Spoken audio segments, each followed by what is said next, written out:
Magandang umaga po. Sa Diyos lang po ang papuri. Hallelujah.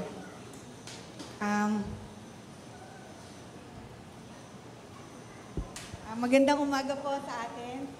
Medyo kinakabahan po ako kasi si Lord yung i-represent ko, yung word niya. So, naway, patnubayan tayong lahat sa umagang ito ng Panginoon tulad ng lagi niyang ginagawa. At simulan po natin muna sa panalangin para po lubusan tayong mapuspos ng presensya ng Panginoon. Panginoon, marami pong salamat sa umagang ito. Tunay na napakabuti mo. Sa nagdaang isang linggo, after na nanggaling din kami dito, Lord, puro pagpapala, Panginoon. May mga kalungkutan, challenges na dumating. Pero Lord, sa umagang ito, nandito kami. Dahil kami mga nagtagumpay muli, Panginoon. Dahil sa presensya mo, dahil sa pagmamahal mo sa amin. Lord, sa umagang ito, gawin mo nga po akong tuntungan lamang ng iyong mensahe, Panginoon. At ikaw ang maitaas sa umagang ito. Ito pong aming panalangin sa pangalan ni Jesus. Amen. Palakpakan po muna natin ang ating Panginoon. Sa Diyos po ang papuri. Okay. February na po ngayon. So, ibig sabihin, a month ago, nag-celebrate tayo ng New Year. At pag umatras tayo ng kaunti, sinelebrate natin yung Christmas. Christmas pa, layo. Di ba, dadating ulit. Pero, bilang panimula po ng ating tatalakayin sa umagang ito, magbalik tanaw po tayo ng kaunti. Dahil ito po ay may connection din sa paksa natin sa umagang ito. So, nung nagdaang Pasko, or tuwing dadating ang Pasko, isa sa mga naalala natin ay ang mga pantas. Sila ang naglakbay mula sa malayong lugar. Ang purpose nila ay sambahin ang batang si Jesus. At ayon sa propesiya, siya ay magiging hari ng mga Hudyo. At dahil sila ay matatalino, alam nila na ang batang ito ay dapat sambahin, kaya nag-alay pa sila ng mahahalagang bagay. Ito ay ang ginto, kamanyan at ang mira na nagre-represent po o sumisimbolo sa pagkahari, pagka-Diyos at pagka-mortal. Ibig sabihin, may katapusan, yung katapusan ng kanyang buhay dito sa mundo. Pero alam nyo, yung tatlong bagay na ito na inalay ng mga pantas, ito po yung napakahalaga sa kanila para sa kanilang paglalakbay. Dahil ito po yung kanilang resources to sustain their needs sa kanilang paglalakbay. Pero sa kabila ng ito ay napakahalaga sa kanila. Inialay po nila ito sa batang si Jesus. Masasabi po natin na ang tagpong ito ay isang larawan ng tunay na pagsamba, pagpakpakumbaba at pagkilala sa tunay na Diyos. Dahil alam nila kung sino ang batang isinilang. Sa panahon natin ngayon, hindi man tayo mga pantas o hindi man tayo ganun katatalino. Hindi sapat na alam nating may Diyos. Kailangan meron tayong personal engagement or pakikipag-ugnayan, pakikipagrelasyon sa ating Panginoon. Dapat alam natin kung anong kaya niyang gawin sa buhay natin. At higit sa lahat, tayo man ay makapag-alay ng tunay na pagsamba at ihandog ang nararapat para lang sa Kanya. Samahan po ninyo ako, papunta na po tayo sa ating mensahe. Samahan niyo po ako sa Matthew 19, verses 16 to 27. Ito po ay tatawagin nating tunay na pagsamba at tunay na kayamanan. Basahin po natin. Pwede po tayong makibasa. May isa na namang lalaking lumapit sa kanya. Guro, ano pong kabutihan ang kailangan kong gawin upang magkamit ng buhay na walang hanggan? Sumagot si Jesus, bakit mo ako tinatanong? Patungkol?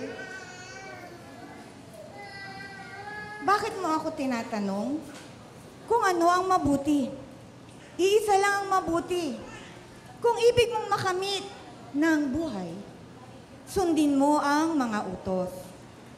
18. Alin-alin po? Tanong niya. Sumagot si Jesus. Huwag kang papatay. Huwag kang mangangalunya. Huwag kang magnanakaw. Huwag kang magsisinungaling sa iyong pagsaksi. Igalang mo ang iyong ama't ina at ibigin mo ang iyong kapwa gaya ng pag-ibig mo sa iyong sarili. Verse 20. Sinabi ng binata, tinutupad ko naman pong lahat yan. Ano pa po ang dapat kong gawin? Kung ibig mong maging ganap, humayo ka. Ipagbili mo ang iyong ari-arian at ipamahagi sa mga dukha ang pinagbilhan. Kapag ginawa mo yan, magkakaroon ka ng kayamanan sa langit.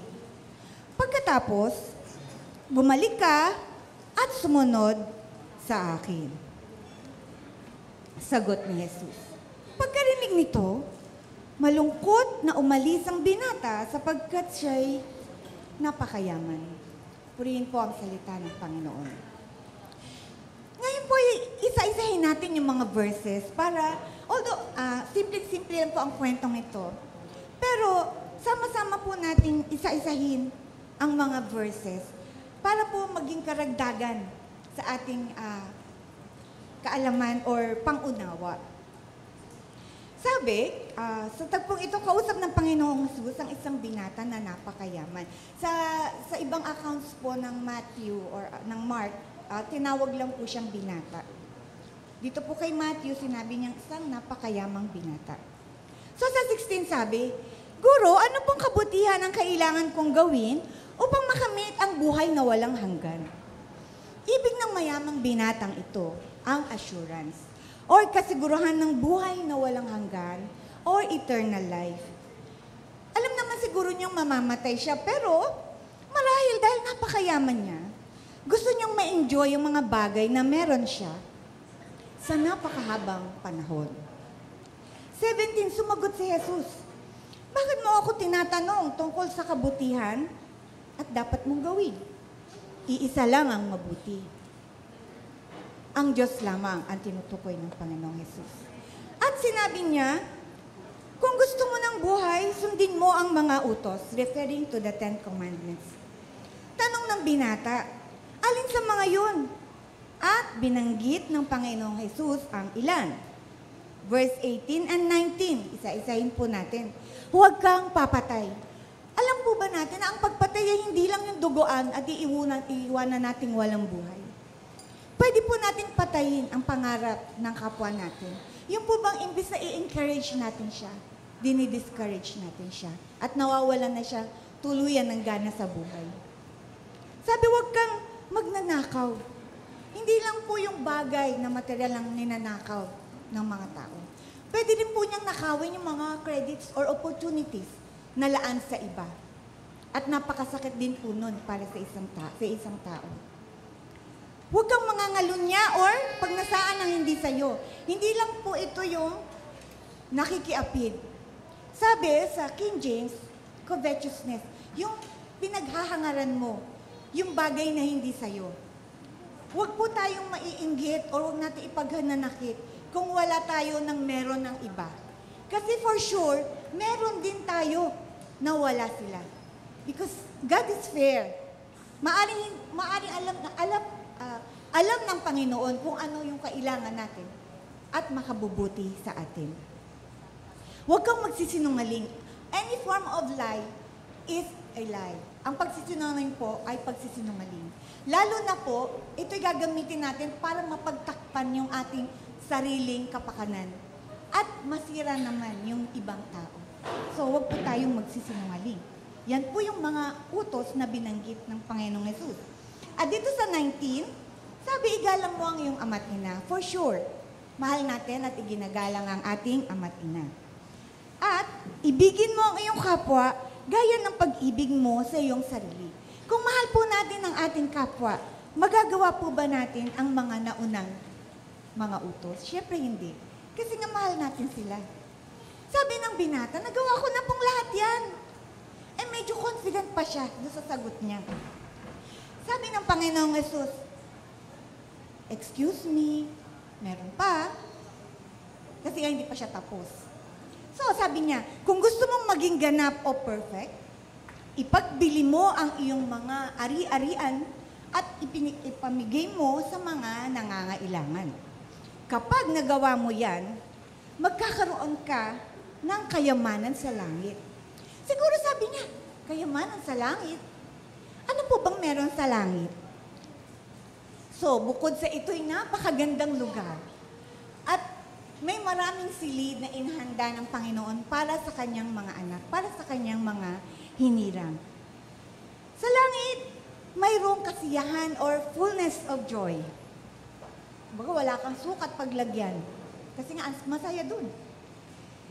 Walang physical and emotional pain. There is wellness in heaven.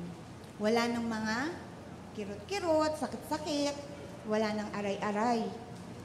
May tunay na kapayapaan or inner peace. Wala nang alaala ng kabiguan, wala nang alaala ng luha, hinanakit, at pagkabigo.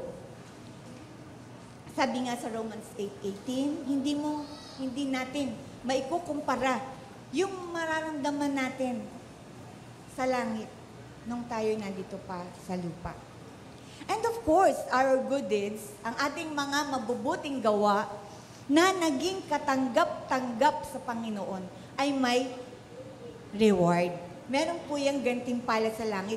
Kasi alam niyo po, lahat ng mga ginawa natin, at alam naman ng Diyos kung ano yung mga filthy rags, alam naman ng Lord yung genuine na ginawa natin for His glory, para sa Kanyang kapurihan, at hindi po nasasayang. Sabi nga kanina ni Ate She, hindi nasasayang yung ating mabubuting gawa. Lalo't ito'y ginawa natin sa ikararangal ng Panginoon. Nakikita po ng Lord lahat yan. Kanina sa verse 18 and 19, anim lang po di ba yung binanggit ng Panginoong Jesus na kautusan? Huwag kang papatay, huwag kang nanakaw, huwag kang mangangalunya, and so on. Ang mga ito ay patungkol sa pakikipagkapwa. At ayon sa binata, tinupad niya naman daw yun. Tinupad niya dahil may gusto siyang mangyari. May gusto siyang kapalit. So, gusto niyang magkaroon ng buhay na walang hanggan or eternal life. Pero kung wala namang salvation, imposible niyang makuha yun. So, sa parting to, silipin lang po natin sandali. Sandali lang po ito. Silipin natin sandali. Parang makatigan lang po ang mga una nating binasa tungkol sa maganda o mabuting gawa na ipinagmamalaki ng binatang ito. Ito po ay kwento ni Mr. Law at Mr. Grace. So, sabi ni Mr. Law sa Luke 6:37. Luke 6:37.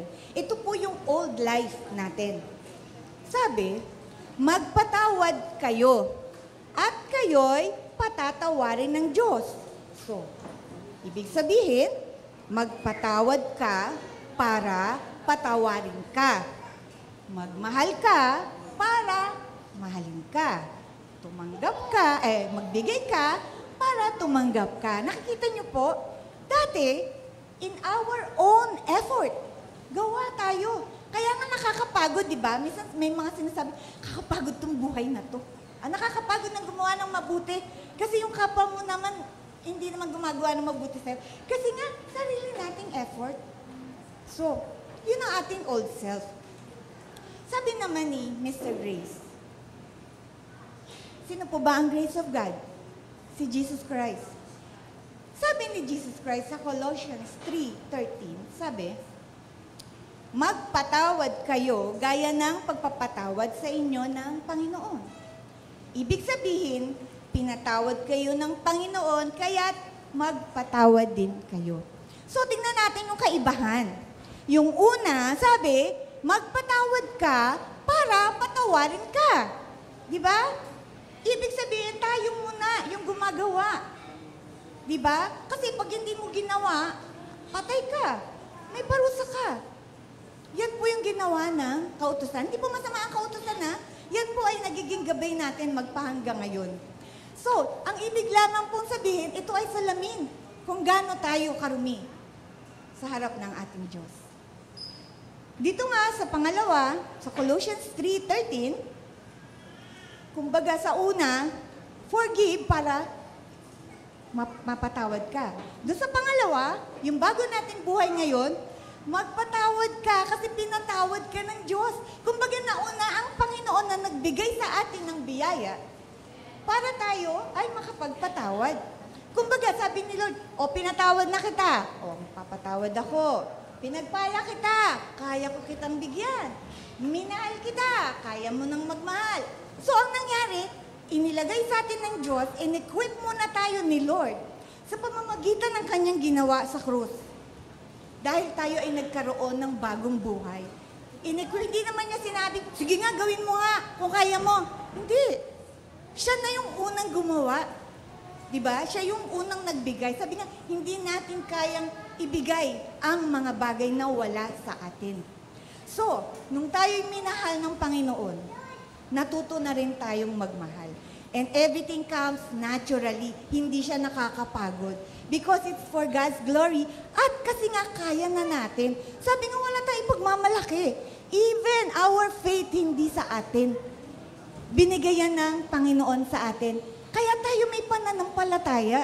Hindi dahil, kasi nakabasa ako kasi nakarinig ako, kaya ako nanampalataya. Parang parang boasting. Pero Lord, salamat sa pananampalatayang ibinigay mo sa akin. At ito'y nagpapatatag sa akin. Kumbaga, andun na yung ating blessed hope. Yung blessed hope, hindi naman yun yung masaya lang tayo Kapag, ang bait ni Lord, sinagot niya yung panalangin ko. Yung blessed hope, yung kahit lublub na lublub ka na, andun yung pag-asa mo na, hindi, I will regain my strength because meron akong Diyos. Yun yung sinasabi natin faith, na kahit na ano yung pinagdadaanan natin, alam natin, di ba sabi nga, we will renew our strength. Di ba? Amen. So, balik na po tayo dun sa Matthew 19, dun sa mayamang lalaki. So, sabi ng binata, nasunod ko naman yung mabubuting bagay ng pakikipagkapwa. Pero, ang malungkot, nakaligtaan niya yata yung una. Siguro alam naman niya yung 10 Commandments Nalimutan niya lang yung una kasi ang pinagmamalaki niya lang, yung nagawa ko na yan. Diba, sabi niya. Pero sabi ng Panginoon, medyo nalungkot pa nga si Lord Kasi alam niyo po ba, doon sa ibang version, may nakalagay doon, at minahal siya ng Panginoong Jesus. Sa ibang account po, minahal siya ni Jesus. So, yung taong ito, it could be his disciple sana. Diba? Kaya lang hindi naman niloob siguro ng Panginoon kasi nabuo na yung 12. Okay. So, pero hindi lang naman tayo nga disciples hanggang ngayon, di ba? Dami-dami na natin. Kumbaga, labis-labis na tayo sa pang-12. Kasi nga, di ba sabi nga ng Panginoon, humayo kayo, ipakalat ang salita ng Panginoong Diyos. Kaya yung sinasabi nila sabi ni Genesis, magpakarami. Hindi na daw applicable ngayon yun. Totoo naman po, kasi overpopulated na tayo. Pero sinabi magparami kayo kasi ipamahagi niyo ang salita ng Panginoong Diyos at dumami kayo. Gusto ng Panginoon marami tayo kasi ayaw ni Lord na kukunti lang tayo sa langit. Thank you, Lord. Hallelujah. So kaya po tayo, kumbaga, the Word of God always makes sense. Diba po? So magpakarami tayo bilang mga bagong nilalang na nakipag-isa kay Kristo. Hallelujah. At nalimutan niya yung pangunang utos. Ano ba yung unang utos, sabi? Huwag kayong magkakaroon ng ibang Diyos sa akin. Nung sinabi niya ito doon sa lalaki, kasunod nga nung sabi, ibenta mo. Sabi sa, ine-expose ng Panginoon yung kahinaan niya. Ang kahinaan ng binatang ito ay ang kanyang kayamanan. Ayaw nga niyang iwan. Ayaw nga niyang mamatay, di ba? Kaya gusto niyang magkaroon ng buhay na walang hanggan. Kumbaga, halos sambahin niya na ito. Kasi nga, dito siya umaasa. Dito siya masaya. Ito yung Diyos niya. Parang siguro naisip niya, baka pag namatay ako, maiiwan ko to. Sayang naman. Sino nang makikinabang? Parang yung mga istorya nung unang panahon. Alam niyo po ba sa Egypt? Yung mga pharaohs doon, pagka nililibing sila kasama yung mga kayamanan nila. Kasi akala nila, ayaw nila maghirap sa kabilang buhay kasi nga wala silang assurance. Ginawa nilang Diyos yung kanilang kayamanan. Pero ngayon, nasa na ba yung mga kayamanang pinagbabaon na yun? Hinukay po yun ng mga archaeologists. At nasa museum na po. Diba? Milyon-milyon ang halaga. Wala namang bumibili. So, naging treasure na lang siya ng buong mundo. Pero thank you, Lord. Yung mga nakakarating doon, nakikita nila yun. Tayo hindi man natin makita yun. Ay, mas maganda pa yung dadatnan natin sa langit. Hindi natin kailangan makita hindi natin kailangan yung mga kayamanang pinag-aari nila. Dahil ang gusto natin makita ay yung pinangako sa atin ng Diyos ng buhay na masaya at kasiyasiya. Hallelujah! So, parang sinamba na niya na parang Diyos. Pero aminin natin, lahat naman tayo ayaw mawalan, di ba? Kasi nga, siyempre, biyaya ng Lord yun eh. Di ba po? Pero, alalahanin natin ang Diyos na buhay. Buhay siya dahil nakikita niya ang bawat kalagayan natin sa buhay. Buhay siya dahil naririnig niya yung ating mga dasal. At buhay siya dahil nararamdaman niya ang kasiyahan maging ng kalungkutan natin. Alalahanin natin na sa panahon ng pagsubok at paghamon ng buhay ay mapapagtagumpayan natin dahil ang presensya niya, ang gabay ng Banal Espiritu, ang kasama natin. Hindi natin alam kung hanggang kailan tayo mabubuhay. So sabi nga, our main purpose is to glorify God. Hindi natin alam. Kung abutan man tayo ng rapture, wow, ang sarap. Makikita natin, ito pala yung nabasa ko sa Revelation. Or kung hindi naman, kung paano o sa paanong paraan tayo tawagin ng Panginoon. Salamat. Kaya samantalahin natin na makapaglingkod tayo sa Panginoon habang tayo'y nabubuhay. Wala naman po tayo ibang gagawin. Ano po bang gagawin natin? Di ba? Magtrabaho, mag-aral. Pagkatapos mo magtrabaho, pagkatapos mo mag-aral, ano nang gagawin mo? So, kailangan may purpose tayo. Sabi ng iba, pag yung course ko kasi, wala akong fallback. Hindi po. Meron po. Andiyan ang Panginoon. Marami po dyan. Sabi, pag nag-retire ako, magsaserve ako kay Lord. Makatapos na ako ng pag-aaral, magsaserve ako kay Lord. Ilan na po kaya ay nakatupad yun? So, habang tayo'y buhay, wala tayong dapat i-goal na panahon. Sabi nga, kahit yung mga batang maliliit, nakikita natin sa Sunday School, nagpe-praise and worship, alam nilang itaas ang kamay nila. Dahil sa kanilang murang isipan, ipinapaalam natin sa kanila kung sino ang Panginoon. Di ba po? So, ang tanong po, balikan natin yung sabi ng Panginoon na ibenta mo. Sabi dito, kailangan po ba nating ibenta o ipamigay ang ating mga ari-arian? Okay, sino po gustong magsubasta? Magbenta at ipamigay? Ako din, ayoko din. Kasi, kailangan lang nating maging responsable sa ating yaman o pananalapi, lalo na't ito'y ating pinagsikapan sa marangal na paraan para sa ating sarili. Kasi lang mag-enjoy naman tayo. Hindi yung sabi, dapat ganito ka lang kasi Kristiyano ka, dapat nadyak na sa isang tabi. Huwag kakikibo. Pag hindi ka kakausap. No? Hindi po. Kailangan i-enjoy naman natin yung biyayang binigay sa atin na Panginoon para hindi naman tayo maging pabigat sa iba at hindi rin tayo maging pabigat sa lipunan. Di ba po, maraming sumisigaw ng, dahil sa presidente, ganito. Alam niyo po, hindi trabaho ng presidente yung pagkain natin sa lamesa. Sa totoo lang po. Ang akap. Yun. Kasi ang trabaho ng presidente, yung malalaking bagay. Di ba? Doon tayo magreklamo siguro sa barangay. Ba't wala silang may offer na trabaho? Ba't nadidelay ang 4 piece? Bakit nadidelay yung mga ayuda? Wag po nating isisihin yung presidente. Kasi ang iniisip ng presidente, yung mga tulay, yung peace and order ng gobyerno, di ba po, yung stability, yung mga malalaking pag-iisip. Yung po pagkain sa lamesa, wag nating sisi sa presidente. Hindi po ako nangungulitika. Just for us to realize, nga naman, ano kung nalaman ng presidente sa loob ng bahay? Para sa loob ng bahay, andyan yung tatay natin. ikaw magtrabaho, ikaw lahat, although may trabaho din yung ibang mga nanay, pero yung mga pagwawalis ng sahig, trabaho na ng mga anak. Yung paghugas ng pinggan, trabaho na ng mga anak yun. Bakit ba ang daming pinggan nandito sa lababo? Si tatay, tatay. Yung pinggan nakatambak, hindi po ganun. So, ganun po. Pero sabi nga, habang iniingatan natin ang yaman, huwag naman tayong maging maramot dahil lahat ng bagay ay nagmula sa Panginoon. Upang mag-enjoy. Hindi lang mag-enjoy. Para tayo maging daluyan. Nakita niyo po ba yung ulan pag bumabagsak? Di ba sa bahay natin may mga alulod? Naalala ko si Ate Mean, yung alulod daw nila nasa loob ng bahay.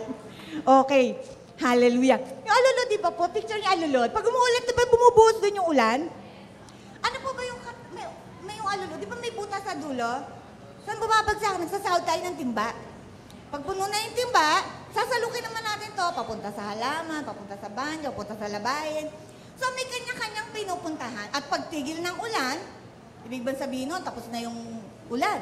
Siyempre, uulan naman sa ibang lugar. So, ganoon din po ang biyaya ng Diyos sa atin. Kaya tayo pinagpapala. Para maging daluyan tayo ng pagpapala, papunta naman sa iba. Para ma-inspire sila. At tulungan yung mga karapat-dapat. Karapat-dapat, hallelujah, papuri sa Panginoon. Ang sabi, karapat-dapat. Hindi po tamad. Kasi pag tinulungan natin yung taong tinatamad, sasabihin niya, okay lang na tamad, wag lang pagod. Di ba po? Okay. So, wag po natin silang kukusintihin. Kaya sabi natin kanina, i-inspire natin sila, i-encourage natin sila.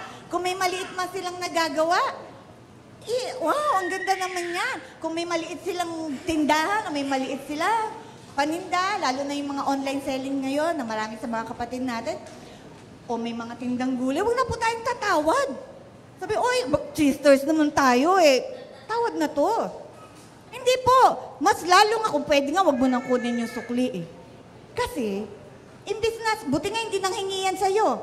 O, di ba? Pasalamat ka. Yung ba naman sukling di sa'yo na. Huwag na tayong tumawad. Di ba po? O, pero pag sa SM, pag sinabing, 9.95, wala tayong kaangal-angal. Hindi na binibigay yung sukle. Okay. Pwede po. Okay lang po, walang 5 cents. Okay. Nakailang balik ka na doon. Laki na ng utang sa atin ng SM. Di ba? Okay. At sa ganon, kapag tayo'y ginamit natin ng maayos yung ating pananalapi, ito po'y nagiging kapurihan sa Panginoong Diyos. At sa ganon, hindi tayo madadaya ng kaaway. At tuluyang umasa sa yaman ng mundong ito na siyang tunay na nagpapala pa sa Diyos. Hindi tayo mapahiwalay sa Diyos na siyang tunay na nagpapala sa atin.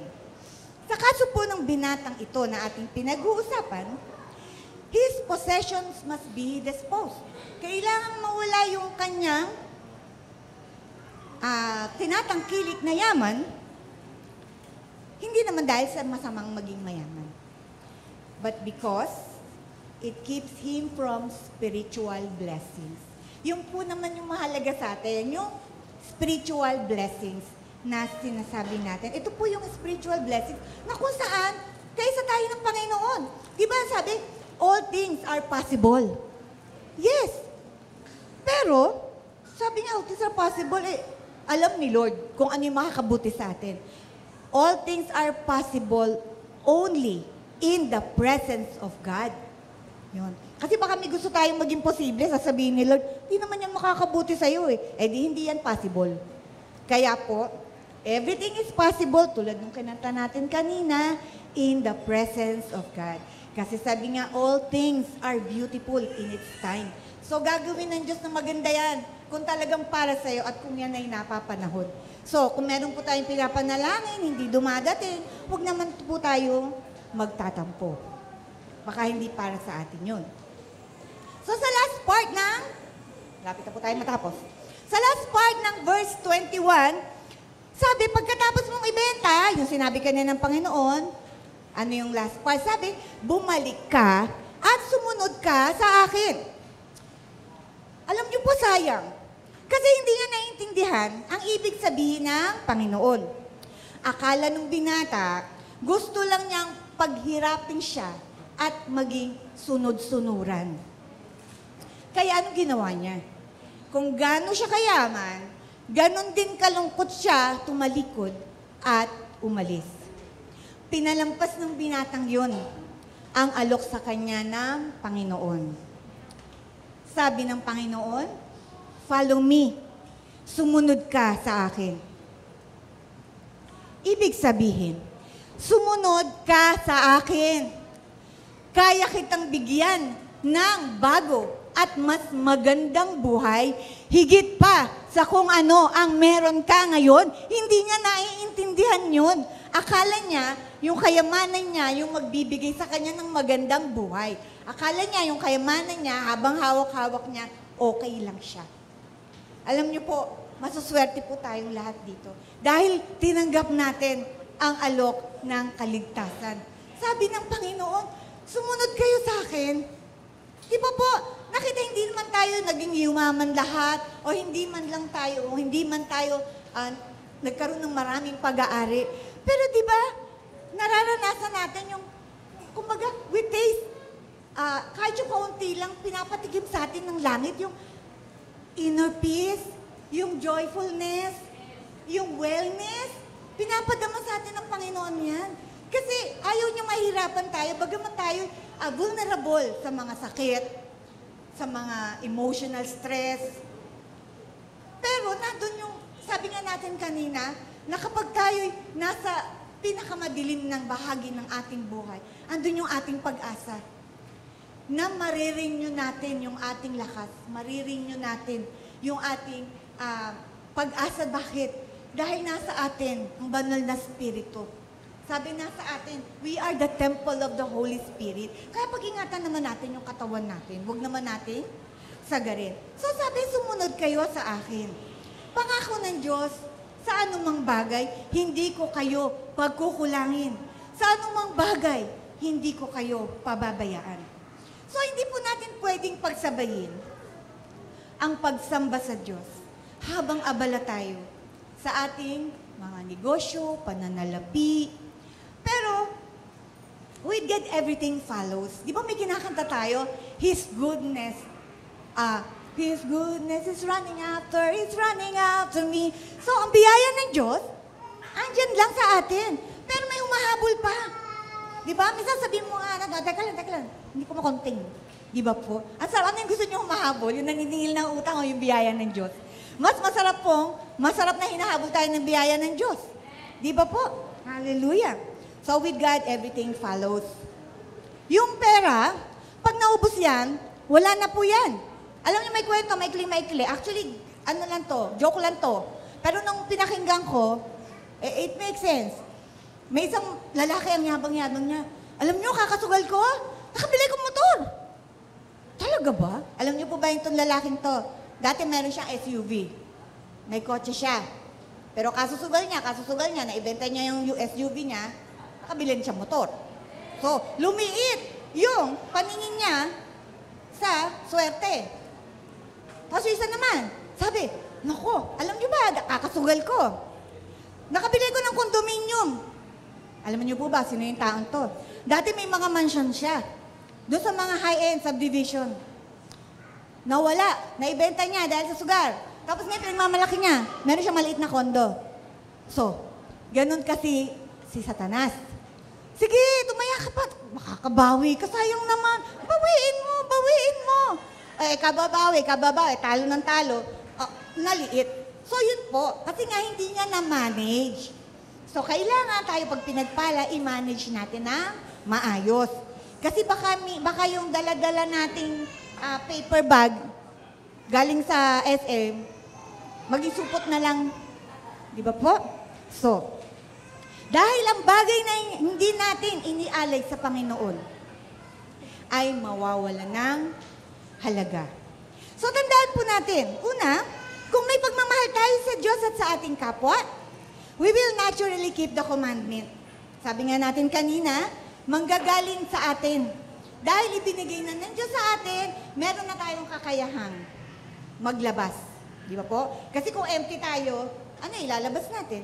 So, purihin ng Panginoon, He has equipped us na maglabas ng pagmamahal, paggalang, respeto, lahat na po yan. At in that way, hindi po tayo mapapagod kasi masaya na natin gagawin yon ng hindi pilit. Di ba po? And that is to please God, not men. Kasi pag nag-please tayo ng tao at hindi naman siya na-please, mapoprostrate tayo. Sabi, ay, ano ba yan? Di man lang ako napuri. Di man lang niya nakita yung effort ko. Pero kung ginawa natin ito para sa Panginoon, nakita po ng Diyos yan. At yun po yung magkakaroon ng reward. Kundi man ngayon, sa mga darating na araw. Pangalawa, selling or letting go of our possessions. Hindi naman po ito literal. Ibig lang sabihin, ang pagbitaw sa anumang bagay na nagpapahiwalay sa atin sa Diyos ay nagpapalaya sa atin. Ito kasi yung starting point. Ito yung simula. So, naalala ko po, habang ginagawa ko to yung message ni Nanay Fe. Sabi niya, yung sa getting old, sabi niya, we must learn how to live. Live. L-E-A-V-E. Live. Mabuhay. Mag-iwanan. Iwanan yung mga bagay para tayo makasunod sa Panginoon. Kasi nga naman, kung marami tayong bitbit, kung marami tayong bagay, sasabihin nila, ano yan? Oh, iwan mo na yan. Kasi I will give you, my yoke is, ang tawag dito, not heavy, it's light. My yoke is light. Yung dala-dala mong yoke, hindi mo partner yan, pabigat yan sa'yo. I can give you a lighter yoke. We can be partners. Diba po? Okay. Yun po yung starting point. Simula ng isang himala na naranasan ng bawat isa sa ating dito.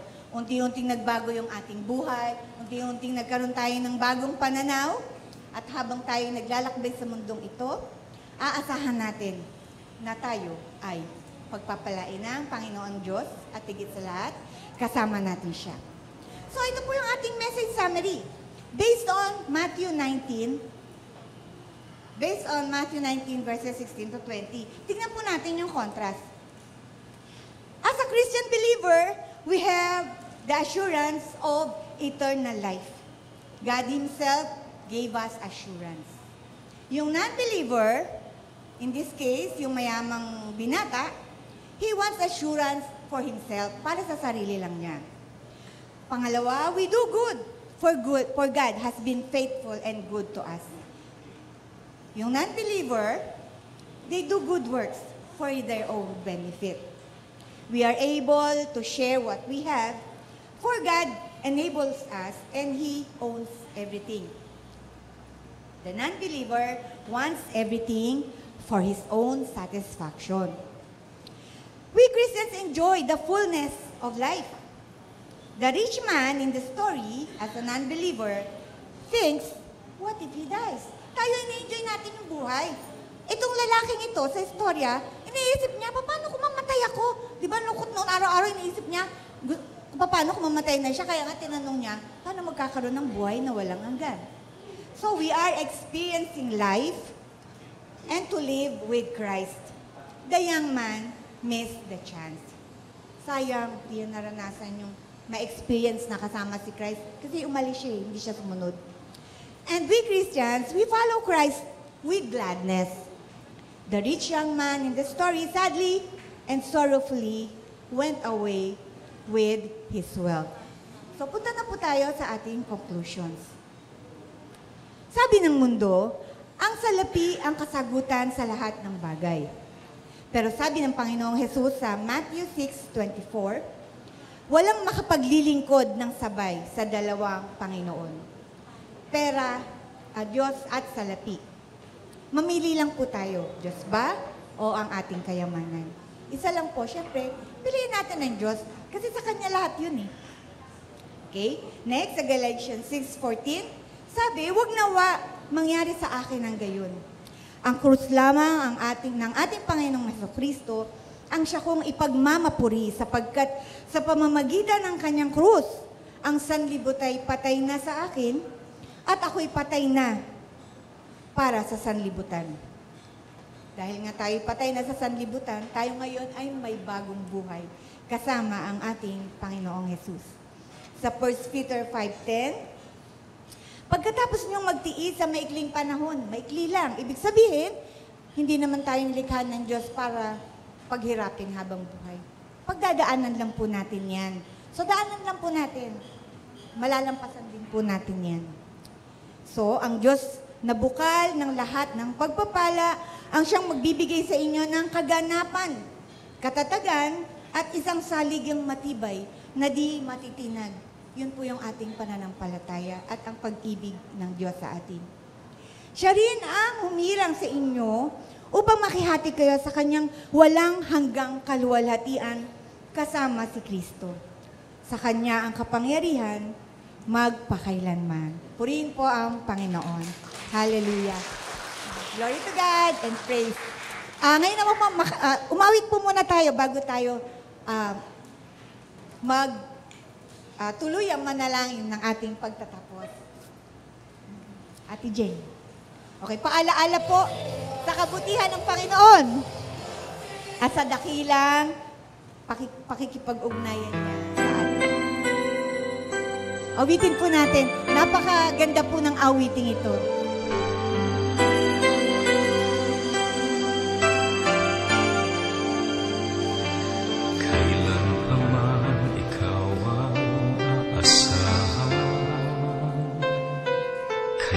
Paman ikaw ang siyang lakas, ang tanging tanggulan, anuman ang dumaan, ako'y nasang ilaw sa landas. Panatag ka sa puso kong lumay, liwanag ka sa kawalang kulay, tanging hangin sa dagat ng buhay, katapatan mo sa akin, wala nang papantay. Nariyan ka, bagamat nagkukulang ako, nariyan ka sa sangandaang kinapapatiran ko kailanman. O Diyos, pag-ibig mo kaluway, ligtas dahil sa'yo. Kailanman buhay man iyong inilaan,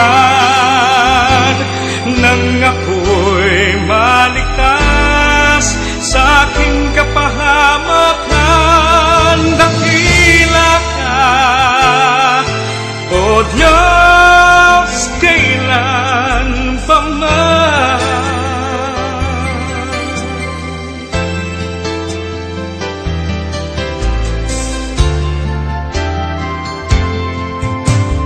Yamang-yaman ko'y pag-ibig mo,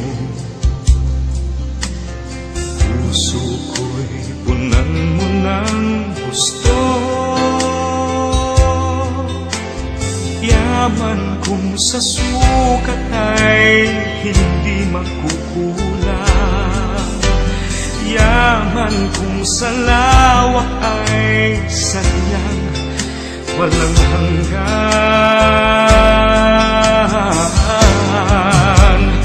Pagyamanin mo ang aking buhay kailanman, pagningasin mo ang init ng iyong pagmamahal, huwag ngang mawalay sa paglingap mong tunay. Ang yaman ko'y pag-ibig mo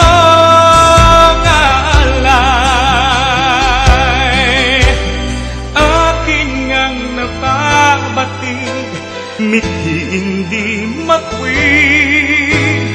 Bakit ba nagpipili na aakit sa diwas kong hatid?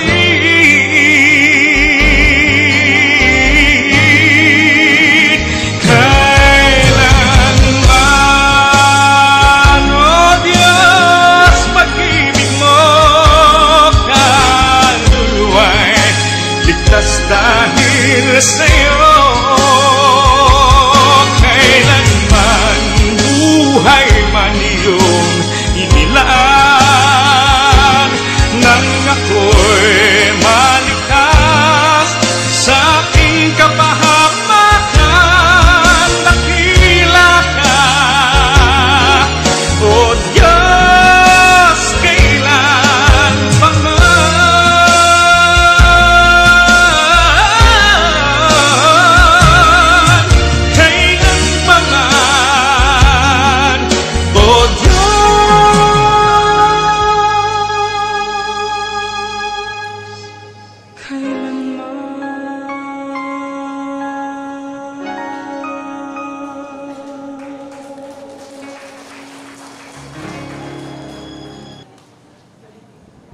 Muli po, papuri para sa ating Panginoon.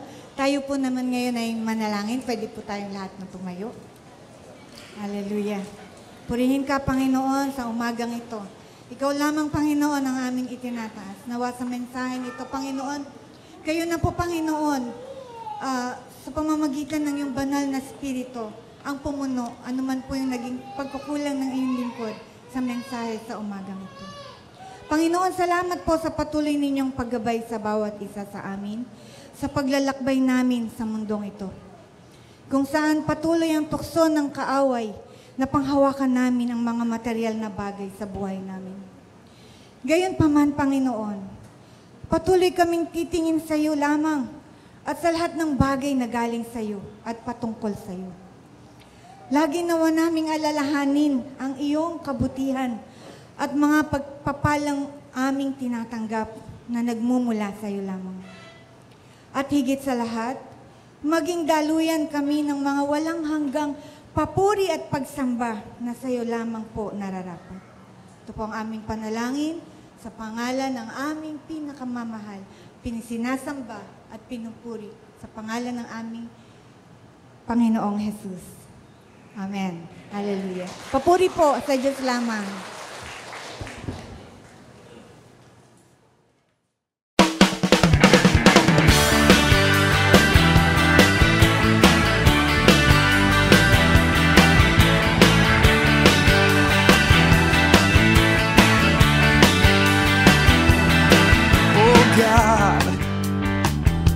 So good to me. You came and found this orphan and you brought me right into your family. Oh yeah. Oh God, you've been so good to me. You threw away my past and you never count my sins against me. No, thank you, Lord. You got me dancing, and now I'm shouting. You got me leaping, and now I'm spinning hallelujah. Oh, you're so good to me. You're so good to me. So good to me. Oh God, you've been so good to me. Every day I wake up, I breathe another breath of your mercy. Oh God, you've been so good to me. And my delight is in you, 'cause I know that your hand is upon me. Oh, you got me dancing, and now I'm shining.